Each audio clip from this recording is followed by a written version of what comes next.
The champagne glass slipped from Emily's hand the moment the lawyer mentioned the word inheritance. It shattered across the marble floor, but no one moved. The grand hall of the Langston estate stood frozen in that strange silence money could buy, elegant, suffocating, expectant. At the head of the room, Malcolm Langston, the billionaire everyone in the city called untouchable, sat motionless in a high-backed leather chair. The press had been waiting for weeks to confirm the rumors.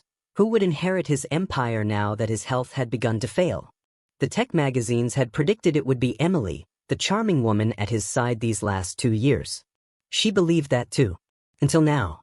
And standing just beyond the velvet rope that separated family from staff was Celina Brooks, the Langstons' longtime housekeeper. A tall, graceful black woman in her late 30s, wearing a simple black dress and white apron, her eyes steady, unreadable. The lawyer cleared his throat. As stipulated in Mr. Langston's amended will, he paused, scanning the papers. The controlling interest of Langston Global and its subsidiaries shall be transferred to Ms. Celina Brooks. Gasps filled the room. Cameras clicked like nervous insects. Emily's red lips parted in disbelief.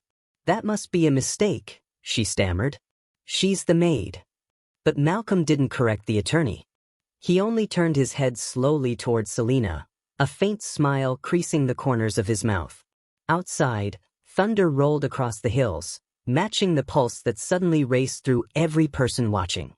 Hours earlier, before this scene unraveled into shock and headlines, the day had started like any other.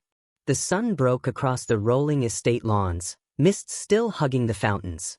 Celina had been polishing the oak banister, work she'd done for more than a decade, while in the East Wing, Emily rehearsed a new press interview. Celina had seen the signs coming, though no one believed her when she warned the staff that things were changing.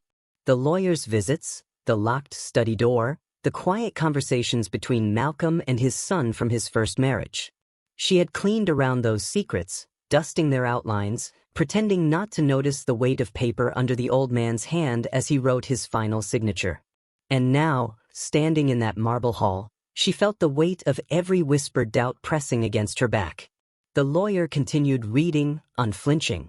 In recognition of loyalty, integrity, and years of service beyond measure, he paused again. Ms. Brooks is hereby appointed executor of the Langston Foundation and majority shareholder of the estate. Emily's voice rose, trembling but sharp. You mean she owns everything? This is absurd. Malcolm, say something. Malcolm's eyes shifted toward her, slow and deliberate. His voice, when it came, was rasped but certain. I already have.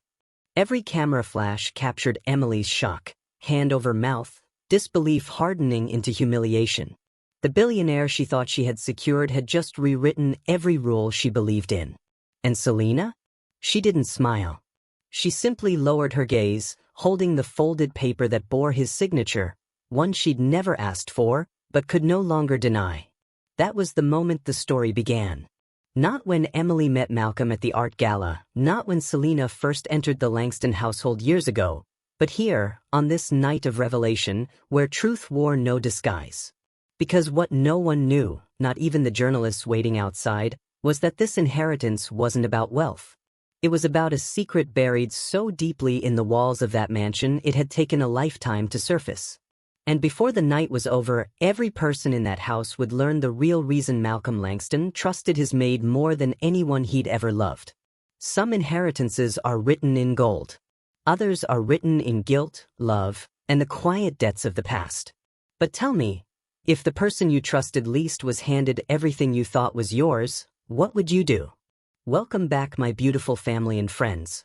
If you're hooked in and you're ready to enjoy this story, click subscribe and let me know in the comments where you're watching from, because tomorrow I will be giving you another story just as interesting as this one. And you don't want to miss it. Now let us begin. Long before the cameras, before the scandal headlines, before the lawyer unfolded that envelope, Celina Brooks had already memorized the rhythms of the Langston mansion. The ticking of the antique clock in the library, the way sunlight hit the staircase at 10 a.m., the faint hum of the private elevator no guest ever used. For 12 years she had served in silence, organizing banquets, polishing silver, and tending to a man who built an empire out of code and contracts. She'd arrived as a part-time housekeeper after her mother's passing, never expecting to stay. But the mansion had a strange way of keeping people. It wasn't a house, it was gravity. Down the long marble corridors, she learned that the wealthy often whispered their pain through routine. Malcolm Langston, even then, spoke little. His success in global logistics software had made him one of the richest men in the state, but wealth had cost him his family. A divorce. A distant son. A heart attack that nearly silenced him a decade ago. Celina had been the one who found him that morning, unconscious near his study. The paramedics later said her quick response saved his life. After that, things changed quietly. Malcolm began trusting her with more than chores, with reminders, appointments, medications. He called her Miss Brooks, never Maid. By contrast, Emily Weston entered the picture like a headline in motion. She met Malcolm at a charity auction 2 years earlier, a tall, polished woman with the glow of ambition. She wasn't cruel, exactly, but she had that talent for invisibility, making everyone below her rank feel like wallpaper. To her, Celina was background noise. It was easy for Emily to believe she'd secured her future. The tabloids adored their pairing, tech titan and his modern muse. But inside the mansion, Celina saw the cracks forming. The glances Emily gave the vault room. The way she'd smile only when the cameras flashed. Still, Celina said nothing. She'd learned early that survival in other people's worlds meant mastering discretion. The morning before the will was read, the house woke early for the press preview. Florists delivered arrangements. Caterers buzzed through hallways. Emily barked orders, ensuring the media backdrop carried her preferred gold and ivory palette. Celina moved through it all like water, steady, unseen. She checked the dining crystal, aligned the flatware, and ignored the whispers about the billionaire's declining health. In Malcolm's study, she placed his morning tea beside the same ledger he reviewed every sunrise. The old man looked up, his eyes sharp despite age. "Miss Brooks," he said quietly, "have you ever wondered what loyalty is worth in numbers?" Celina hesitated. "Some things can't be priced, sir." He smiled faintly. "That's what I thought." Then he slid a sealed envelope toward her. "When the time comes, stay calm." She didn't open it. She didn't need to. Years of service had taught her the weight of unspoken truths. That afternoon, Emily found Celina polishing the hallway mirror. "He's signing the new estate papers today," she said casually, inspecting her manicure. "I'll be handling the media inquiries, so make sure the staff keeps out of sight. Last thing we need is clutter in the background." Celina kept her tone neutral. "Of course, ma'am." Emily smirked. "You're a good worker, Celina. Don't think we don't notice." But Celina knew what that meant. We did not include her. Later, as dusk melted over the property, Malcolm sat alone on the balcony. Celina brought him a shawl against the cold. "Do you ever regret it?" she asked before catching herself. He looked at her with the weary amusement of someone who'd lost count of his regrets. "Every empire begins with a promise," he said. "Mine began with one I broke." He didn't elaborate, and she didn't press. From inside, Emily's laughter echoed faintly. When Celina retired to her small servants' quarters that night, the envelope still lay untouched on her dresser.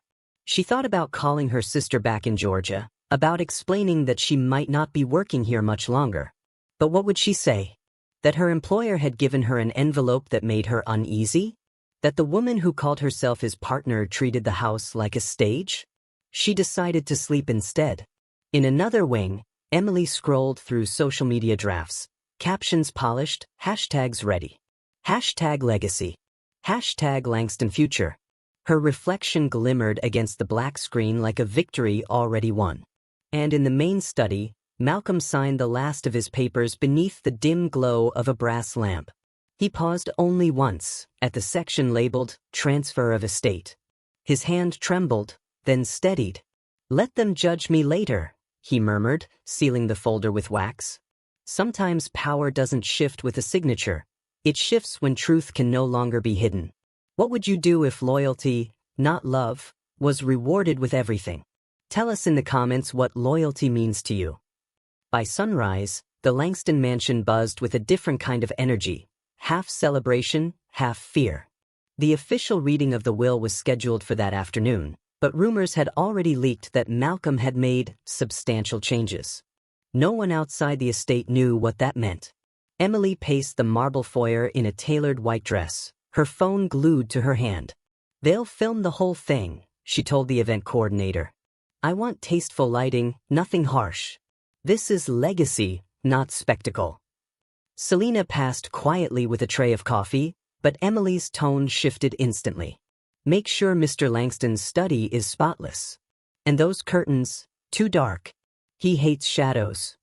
Celina nodded, adjusting them exactly as asked. She'd seen this kind of anxiety before. People always polished the surface when they sensed the cracks beneath. Upstairs, Malcolm's physician checked his vitals one last time. "You shouldn't overexert yourself today," he warned. "Your heart." Malcolm raised a hand. "My heart will last through the truth." At noon, the black sedans arrived. Lawyers, board members, distant relatives, all dressed in subtle power. Cameramen took their marks, microphones clipped discreetly behind antique vases. Celina positioned herself near the back of the grand hall, the same tray now holding only water glasses. She didn't belong to this world, not really, but she'd cleaned its corners long enough to know its rhythm. When Malcolm entered, the murmurs died instantly. He looked smaller than before, frail, yet fierce. Emily moved to his side, slipping an arm through his. Cameras flashed, capturing the image she wanted, devoted partner beside a living legend. The lawyer opened the briefcase, unfolded the papers, and began reading. Emily's smile was poised, perfect, until the words, "primary beneficiary," were followed not by her name, but by Celina Brooks. The room inhaled sharply. "What?" Emily whispered, before realizing the mic had picked it up. "That can't be right. She's a domestic employee." Malcolm didn't flinch. "She's family," he said quietly. The shock rippled outward, investors whispering, journalists typing furiously. Celina stood motionless, the tray trembling slightly in her hands. Emily turned to the lawyer. "Fix it." He adjusted his glasses. Miss Weston, the documents were finalized 6 weeks ago. Mr. Langston was of full sound mind." The cameras caught it all, Emily's face tightening, Malcolm's steady composure, and Celina's stunned stillness. When the reading ended, the room emptied fast, some to call reporters, others to whisper predictions. Emily remained frozen until the last guest left, then spun toward Malcolm. "You've humiliated me." He met her eyes. "No. I've freed you." She blinked, disbelief mixing with rage.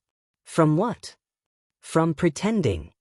Later that evening, after the media vans had gone and the rain returned, Celina stood outside the study door clutching the sealed envelope Malcolm had given her days before.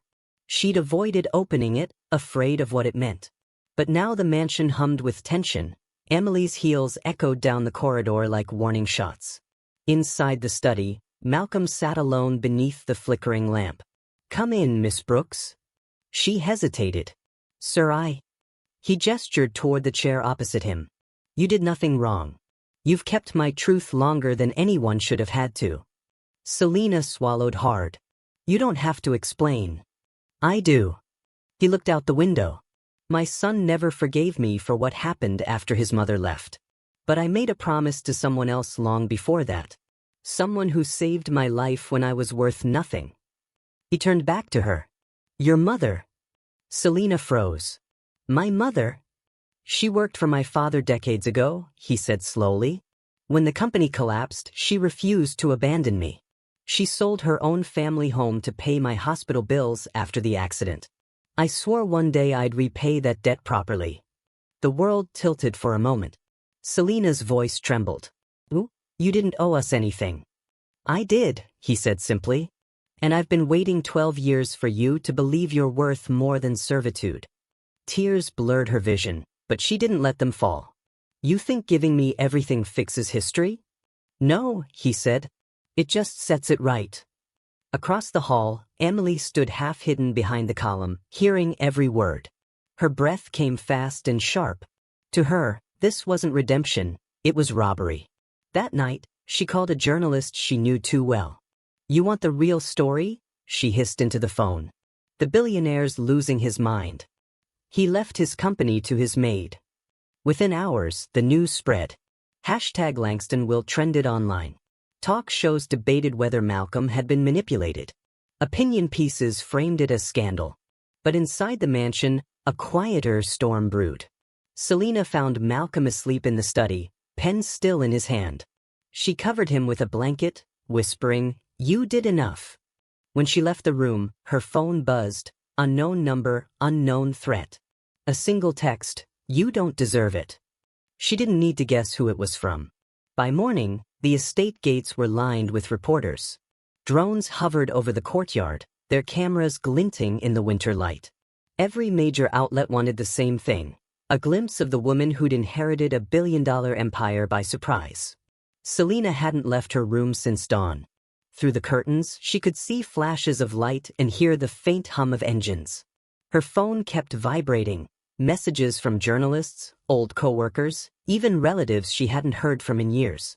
Some congratulated her. Others accused her of deception. Meanwhile, Emily was already on television. "The truth is," Emily said smoothly in her interview, her voice tight but steady, "Mr. Langston's judgment had been declining for months. I loved him deeply, but he was confused near the end. It's tragic, really." Celina turned off the screen before the host could finish. She could guess what came next, implications that she'd taken advantage, that she'd manipulated a dying man. It was only the beginning. Downstairs, Malcolm's attorney, Gerald Pratt, was reviewing damage control strategies. "Ms. Brooks," he said, rising as she entered, "I strongly recommend a statement. Silence can be misinterpreted." Celina shook her head. "The truth doesn't need a press release." "Perhaps not," Gerald said carefully, "but lies do travel faster." She met his gaze. "Let them run. I'm not fighting shadows." That afternoon, the housekeeper's staff gathered around the kitchen island, whispering as Celina entered. Conversations stopped mid-sentence. She could feel the distance immediately, the shift from familiarity to suspicion. One of them, Rosa, avoided eye contact as she wiped the counter.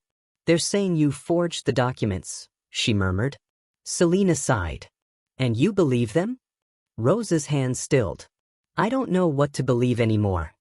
Celina wanted to explain, to tell them about the years, the trust, her mother's connection to Malcolm. But something told her words wouldn't help now. The media had already decided which story was more entertaining. She left quietly. Across town, Emily met with Harris Vale, Malcolm's son from his first marriage. The resemblance between father and son was striking. Same eyes, same cautious posture. But unlike his father, Harris had ambition without gratitude. "Why are you telling me this?" he asked, leaning back. "Because," Emily replied, sliding a photo across the table, "you and I want the same thing, to keep Langston Global from becoming a joke." The photo showed Celina carrying the inheritance envelope, the camera angle warped but suggestive. "She's good at looking humble," Emily said, "but I've seen her reading your father's private letters. She's hiding something." Harris studied the image. "If she's planning to take control of the board, we'll stop her." Emily smiled, sipping her coffee. "Then let's stop her together." That evening, Celina visited Malcolm in his private suite. He looked weaker than the day before, but his eyes were clearer than ever. "They'll come for you," he said softly. "The world doesn't like it when wealth changes hands the wrong way." "I didn't ask for any of this," she said. "I know," he replied, "and that's exactly why I chose you. Integrity doesn't ask to be noticed, it just keeps working." Celina hesitated. "There's something you're not telling me." He smiled faintly. "There's always something." From his bedside drawer, he handed her a faded photo, a young woman standing beside an old factory. "That's your mother," he said. "The last day the company was hers. Before my father took it from her family." The realization hit like wind in her chest. She owned part of Langston Global? "She built its foundation," he said. "Every code, every patent, every prototype my father profited from, all started in her workshop. He buried her contribution to save his name." Celina's voice broke. And you knew all this? I found the proof 5 years ago, he said. That's when I started rewriting my will. You aren't inheriting my fortune, Celina. You're reclaiming your mother's. The truth settled between them. Heavy, liberating, dangerous. Downstairs, Harris and Emily had already begun their counterstrike. They arranged a meeting with 2 board members, promising to restore order. Harris framed Celina's inheritance as a manipulation. A maid with no business background can't lead a company, he said smoothly. We need a legal motion to contest the will. Emily nodded, her voice dripping sympathy. We just want what's fair. Fair, to them, meant control. That night, Celina sat alone in the darkened library, the photo of her mother beside her. Rain lashed against the windows again, the same sound she'd once found comforting. Now it felt like warning. Her phone rang. It was Gerald. The board's moving fast, he said. They're calling for an emergency vote to freeze assets until the will's validity is confirmed. If they succeed, you'll lose temporary control. Celina closed her eyes. Then we fight back, with the truth. How? Gerald asked. She looked down at the photo again. My mother kept journals. She never threw away proof. Sometimes the truth we inherit isn't money, it's courage. The courage to face history and say, this belongs to me. If you discovered your family was erased from its own legacy, would you fight to restore it? Tell us your thoughts in the comments, and don't forget to subscribe for more emotional stories that remind us power means nothing without purpose.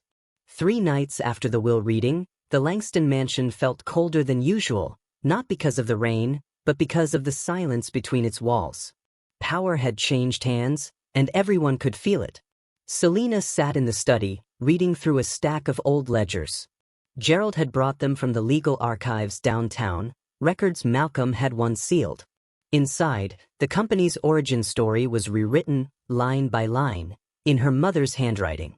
Blueprints, invoices, letters, even photographs of prototypes signed by Ruth Brooks. Every page testified that Langston Global had started as a partnership, one erased before it ever became public. As Celina turned another page, something small slipped out, an envelope marked for the day truth is doubted. Inside was a single document, notarized and dated just weeks ago, addendum to the will of Malcolm Langston. She froze. It wasn't just an inheritance clause. It was a confession. Malcolm had written in his own hand, if my legacy is questioned, open this with counsel present. The proof of ownership for the founding patents rests not with me, but with the Brooks estate. Celina is the rightful heir by lineage and merit. No contest shall proceed without the evidence enclosed. Below the note was a USB drive. Her breath caught. He left it for me. Gerald leaned closer. We'll verify what's inside. If this is what I think it is, it changes everything. Across town, in a glass-walled penthouse overlooking the skyline, Emily poured whiskey into 2 tumblers. Harris stood by the window, restless. You said she wouldn't last a week, he muttered. Emily smirked. I underestimated her calm. That's on me. She's filing proof. I heard from the board. Emily's expression sharpened. Then we get ahead of it. If she wants to play the truth card, we'll expose her before she can play it. How? Simple, she said, lifting her phone.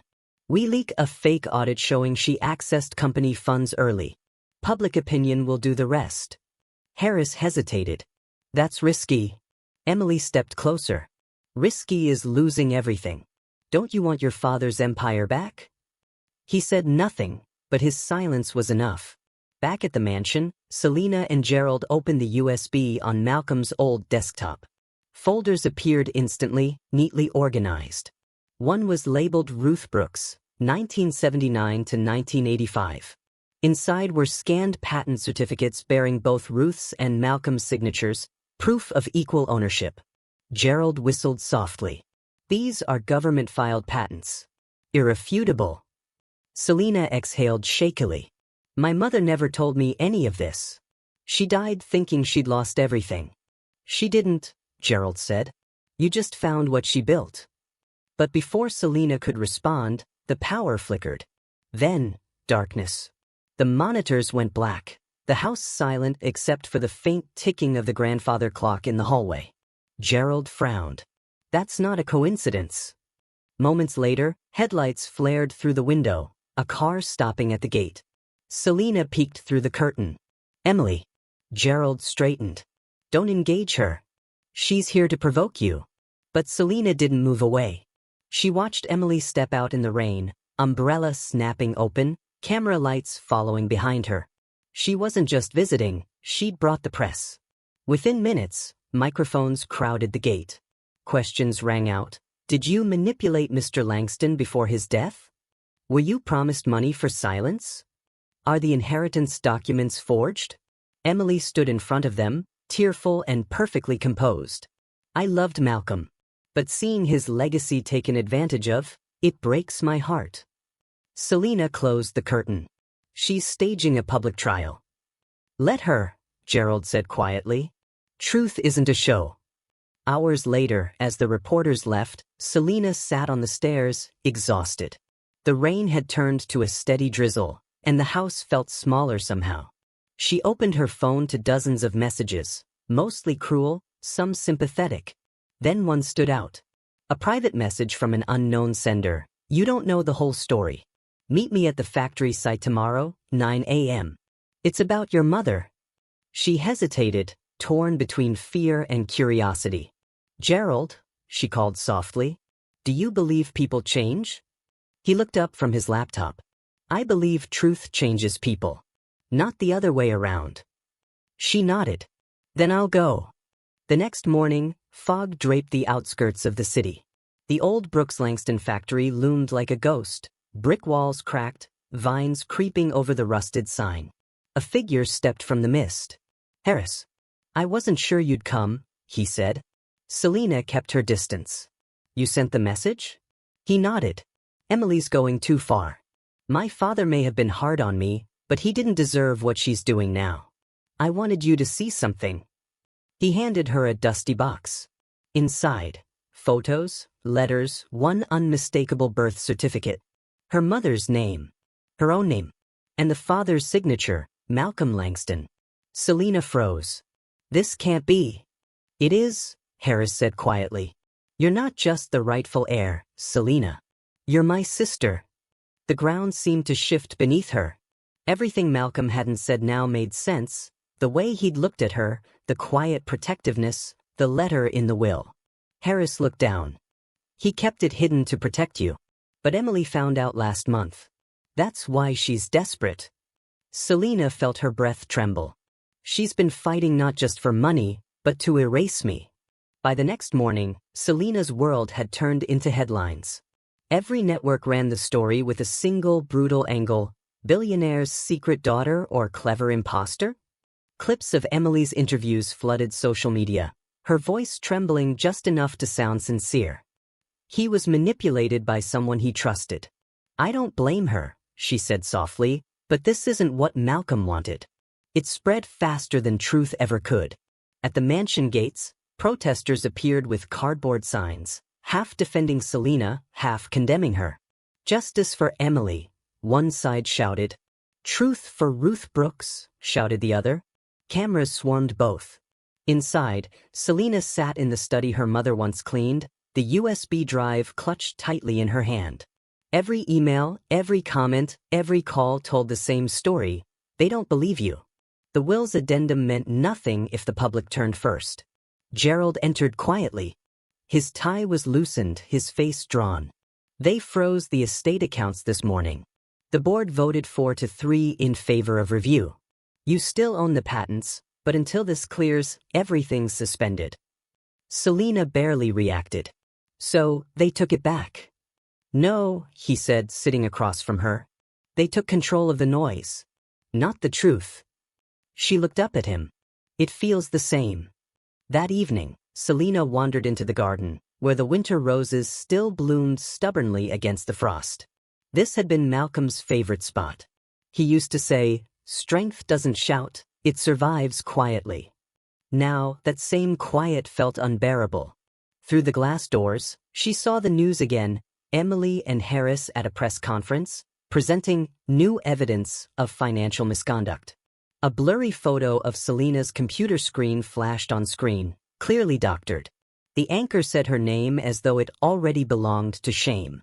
Something inside her broke then, not into anger, but into exhaustion. For years she had believed that doing good, working hard, being silent in dignity would protect her from the world's cruelty. Now she realized silence had only made her easier to erase.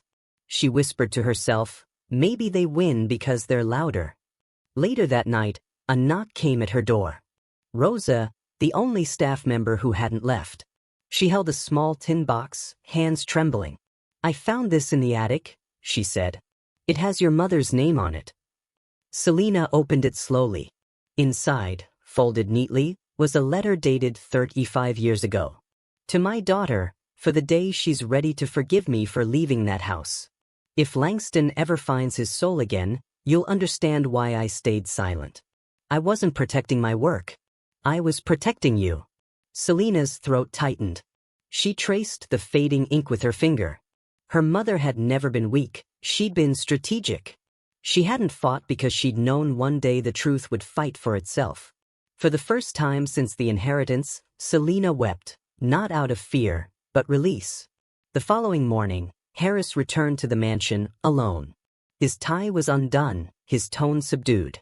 She's losing it, he said quietly. Emily. She's using doctored evidence, bribing journalists. It's getting out of control.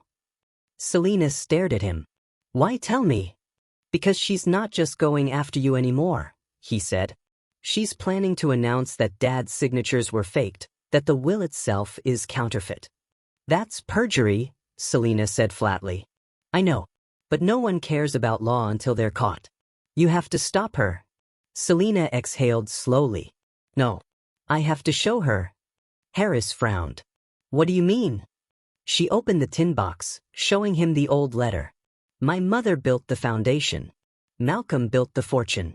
I'll rebuild the truth. But before she could act, another blow landed. The news anchor's voice echoed through the television again. Breaking. Langston Global's future uncertain as new forensic audit questions the validity of the will. Sources allege forged signatures linked to the heiress, Celina Brooks. The footage showed the will's pages under magnification, lines, strokes, simulated analysis, all false but convincing. Emily's PR machine had outpaced them again. The phone rang, and Gerald's voice came through, weary but urgent. Celina, they're filing criminal inquiry paperwork. It's fake, but it'll stick if we don't counter it fast. Celina sat on the edge of the couch, her reflection faint in the dark window. I thought inheriting truth meant peace. It just means war. Hours later, she stood in Malcolm's office for the last time before the storm. His photo still sat on the desk, the seal of Langston Global glinting faintly in the lamplight. She whispered to it, You said you wanted to set things right. I will, but I'll do it my way. The USB drive felt heavy in her pocket, like a weapon she hadn't yet chosen to draw. She picked up the framed patent certificate signed by Ruth Brooks and Malcolm Langston, proof of what no one wanted to see. And beneath it, in faint pencil, Malcolm's handwriting read, Truth doesn't beg. It waits. Celina wiped her eyes and stood. Then it's waited long enough. The storm outside hadn't stopped for 2 days. Thunder rolled above the Langston estate like the echo of everything Celina had lost. Reporters still camped beyond the gate. Inside, only the grandfather clock dared to make noise. Celina sat cross-legged on the floor of her late mother's quarters, surrounded by boxes labeled in fading marker, workshop, blueprints, prototypes. She'd found them sealed in a storage wing no one had touched for decades. Rosa had helped her drag them out of the dust. He must have kept these hidden all along, the woman whispered. Celina opened one box. Inside lay notebooks filled with diagrams, not just machinery sketches, but early concepts for the software engine that became Langston Global's first product line. Her mother's handwriting curved elegantly across the pages. And then she saw it, a folded note slipped between 2 sheets. For my daughter. If anyone ever doubts what I built, show them the mark beneath the core code. Only we know it. Celina frowned, turning the page. In the corner of a hand-drawn circuit diagram was a faint engraving, a small carved RB79. The initials matched the patent year. She gasped softly. She signed her work. Gerald arrived an hour later, reins still clinging to his coat. Celina handed him the diagram and the USB. "Look closely," she said. He loaded the files on his laptop. Within seconds, the same initials appeared, embedded deep inside the early source code of Langston's original software suite. Invisible to anyone who didn't know where to look. Gerald leaned back, astonished. "Celina, this is forensic proof. The digital signature predates the company by 6 months. No one could fake this." Her voice was steady now. "Then we don't fight her lies with emotion. We fight with verification." He smiled faintly. "And for the first time, you're not reacting. You're leading." Celina looked toward the rain-streaked window. "That's what my mother wanted." Across town, Emily's control began to unravel. The public was turning impatient. Too many details in her accusations failed to align. Harris had distanced himself quietly, canceling interviews and deleting posts. But Emily refused to yield. "They believe me because I'm louder," she told her publicist. "She'll crumble soon enough." Only this time, she was wrong. By morning, Celina and Gerald called a press briefing of their own. No grandeur, no cameras inside the mansion, just a modest podium outside the gates. The reporters who had camped there for days finally saw the woman they tried to define from afar. She stepped forward calmly, a folder in her hand, hair pulled back, no jewelry, no performance. "Good morning," she began. "My name is Celina Brooks. I was Mr. Langston's housekeeper for 12 years, and I was raised by Ruth Brooks, a woman history forgot, though her work built the foundation of Langston Global." Microphones clicked. "I didn't come here to defend my inheritance," she continued. "I came to defend her name." She held up the document. "This is the original patent design, co-signed by Ruth Brooks and Malcolm Langston. And embedded within the software source code of this company, still visible today, is her personal signature, RB79, verified by digital timestamp. My mother was the architect of the first Langston system." Gasps rippled through the crowd. Cameras zoomed in as she placed the folder on the podium. "I won't argue with those who want to destroy this truth," Celina said softly.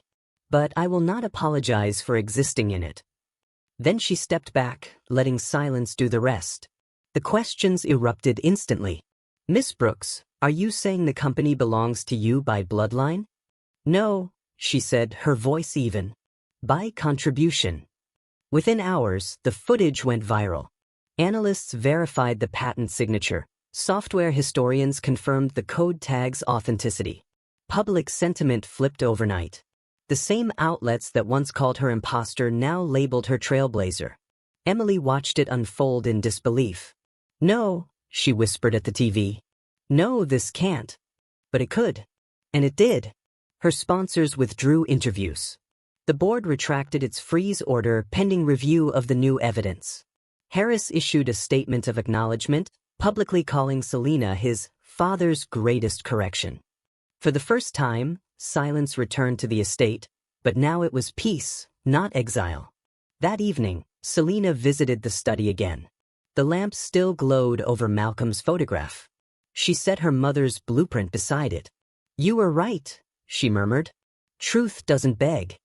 In the reflection on the glass, she saw herself, not a maid, not a scandal, but a continuation. Gerald entered quietly. "You did it," he said. She smiled faintly. "No, we restored it." He nodded. "What now?" Celina looked toward the company crest above the mantel. "Now we rebuild, not the empire, but the purpose it lost." The morning of the corporate hearing felt like the eye of a storm. Celina arrived at Langston Global's glass headquarters not as a servant, but as a shareholder by right. The lobby, once a place she'd polished floors, now echoed with the shuffle of journalists, attorneys, and board members whispering into phones. Inside the conference hall, a semicircle of directors waited behind sleek chrome nameplates. Cameras were barred, but every word would later be quoted across the business world. Emily sat across the table in a white blazer, expression practiced, chin high. She had always known how to perform calm while spreading chaos. Gerald leaned toward Celina. "They'll start with a fraud accusation." "Let them talk first," he murmured. Celina nodded, clutching a slim folder, the same one that held her mother's designs and the forensic verification. Her heart thudded steady, not from fear but focus. The chairperson cleared his throat. "We are here to review evidence regarding allegations of forgery tied to Miss Celina Brooks." Emily rose before he could finish. "If I may," she said smoothly, handing out printed pages. "These are digital tracings showing the discrepancies in the signature of Malcolm Langston's will." Her tone was immaculate. "I bring these not out of malice, but to protect the integrity of a company I love." Celina waited for silence, then stood slowly. "If we're protecting integrity, let's finish the story." She slid a flash drive across the table. "Inside is the original patent code, Langston System 1. I'd like it projected." The IT technician connected it. A series of lines of old code filled the large monitor. Celina pointed to the bottom corner where faint characters glowed. RB79. "That's not a random tag," she said. "It's a digital signature embedded in 1979, verified by timestamp and cross-checked through the U.S. Patent Office. My mother, Ruth Brooks, co-created the software Malcolm Langston used to launch this company. He left that evidence intact because he wanted it found, not by lawyers, but by family." A murmur spread through the boardroom. The chairperson turned to the forensic analyst. "Is this authentic?" The man adjusted his glasses. "Yes. The metadata confirms the file predates the company's founding. It's genuine." Emily's composure cracked. "That doesn't prove she didn't forge the will." Celina met her eyes calmly. "No, it proves you didn't understand what Malcolm built, nor what he wanted." She opened another document, the notarized addendum. This was registered in a public notary's office 6 weeks before his death. It declares the Brooks estate as rightful co-owner. "You called it forgery because you never looked beneath the surface." Gerald placed a thin folder before the board. "We've submitted third-party verification and chain of custody proof for every file. There's no falsification." The chairperson's tone hardened. "Ms. Langston, do you have any verifiable counter-evidence?" Emily froze. For once, there were no prepared speeches, no PR spin, no sympathetic lighting. Only silence. Finally, she muttered, "I was misinformed." The board adjourned briefly. When they returned, their decision was unanimous. "Celina Brooks Langston," the chairperson announced, "your claim to co-founding rights and estate inheritance stands. Effective immediately, Emily Langston is suspended pending further investigation." Emily's face went pale. She tried to speak, but the words caught in her throat. Celina didn't gloat. She simply gathered her folder and whispered, "Truth doesn't shout, Emily. It endures." Outside, cameras flashed as the verdict reached the street. The same reporters who once chased scandal now rushed toward her with new angles. Justice restored, Maid turned heir. Celina stopped briefly at the steps. "I'm not the story," she said softly into the microphones. "A woman named Ruth Brooks is. And today, she finally got credit for what she built." The crowd erupted in applause, not for wealth, but for vindication. That evening, back at the mansion, rain eased into a silver drizzle. Celina entered the study where Pepper, the house rabbit she'd adopted for company, nibbled quietly in a corner. On the desk sat both the patent certificate and Malcolm's photograph. Gerald stood beside her, smiling faintly. "They're already restoring her name in the corporate archives. Langston Brooks System 1. Has a better ring to it, don't you think?" Celina laughed softly for the first time in months. "It does. Because it's honest." He raised a glass of tea. "To the quiet victories." She clinked hers gently. "And to the people who never stopped believing in them." 3 months later, the mansion felt alive again. Not grand or loud, just alive in the quiet ways that matter. Morning sunlight stretched across the marble hallway. The echo of footsteps no longer carried tension, it carried purpose. Celina stood by the front window, holding a mug of coffee. Outside, gardeners replanted the flower beds her mother once tended. Instead of imported roses, she'd asked for wild tulips, simple, honest, and colorful. The kind Ruth Brooks had always loved. Langston Global's new logo, Langston Brooks Innovations, had launched that week.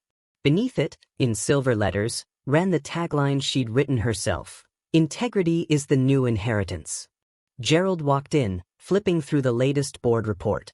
"The market likes your statement," he said with a small grin. "And apparently so do a few universities.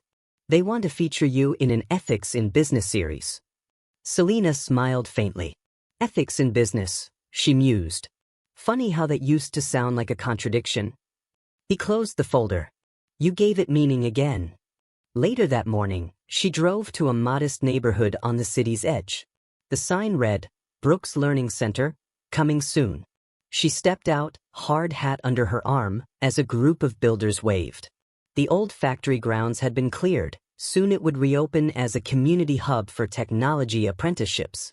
"This is where it started," she said to Gerald, walking through the dust and scaffolding. "Where she built the first prototype." He nodded. "And now it'll build futures."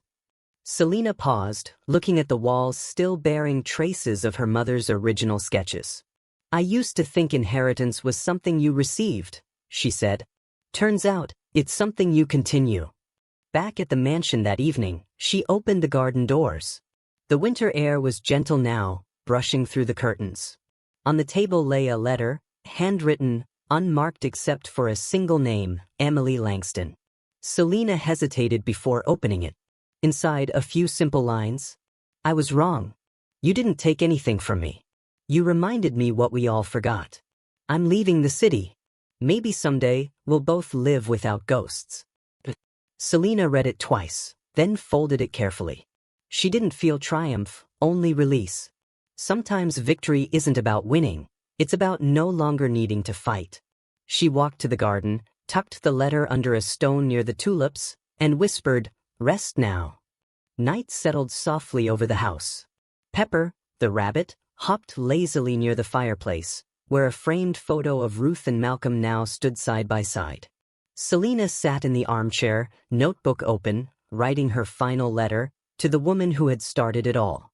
"Dear Mom, I used to be angry at your silence. Now I understand it was your way of saving me time to grow brave. The world finally knows your name. And I finally know mine. Thank you for leaving me truth instead of comfort. It lasts longer." She placed the pen down, her eyes damp but peaceful. Outside, the wind rustled the tulips, small, defiant bursts of color against the fading dusk. The next morning, the house woke to laughter, children's laughter. Employees had brought their families for the official opening of the Langston Brooks Center.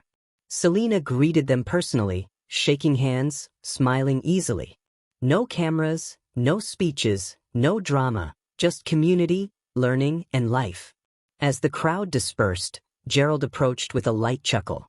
"So, what now for the woman who changed a legacy?" Celina looked toward the distant skyline, where sunlight reflected off the building that once bore a single name. Now it bore two. "What now?" she repeated, smiling. "Now, I live it instead of proving it." She returned to the study one last time before heading out.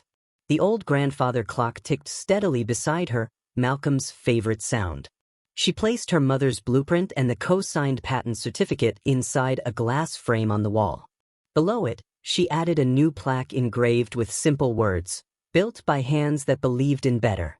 She exhaled deeply, the kind of breath that comes after years of holding one in. And for the first time, the house didn't feel like a symbol of power. It felt like home. Sometimes inheritance isn't money or property. It's courage passed down quietly, waiting for someone to notice. If you had the chance to correct one injustice in your family's past, would you? Or would you let time bury it? Tell us your thoughts below. Thank you for watching this story to the end. If you enjoyed this story, you will surely love the next one.